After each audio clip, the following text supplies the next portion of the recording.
I want to invite you to our pre-Christmas Eve service tonight. It's at 7 o'clock, and you can either come in person, which would be preferable, or I think you can join us online as well. But it's a service that we do that is bringing a lot of meaning into the Christmas season and really focusing on Jesus, and yet at the same time being able to have Christmas Eve for your family and for family traditions and different things that you do. And a lot of people are traveling, and so it's a great alternative to going to church on Christmas Eve.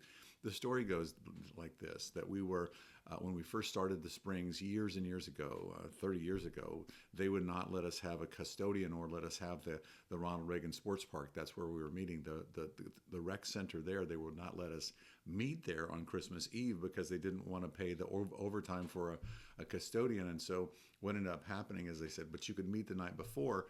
And so we thought, well, okay, we'll go ahead and do that. And we met the night before, and it stuck. It was one of those things where people thought, well, this is actually kind of creatively good for us because we're able to do our family traditions, and we're able to go to in-laws and go to outlaws and all the different things that we need to do on Christmas Eve and on Christmas Day, and yet still be able to have a service to be able to center on Jesus and to be able to connect with him in the midst of this whole thing. And so it's an hour long. It's a kind of a more traditional service, although we have readings and stories, and there are some media things, but we try to keep it on the more traditional side. And I think that you'll really like it, even if you like rock bands with with smoke on the stage and different things like that. There's something very beautiful about this, about and the way that we do this, and the carols that we sing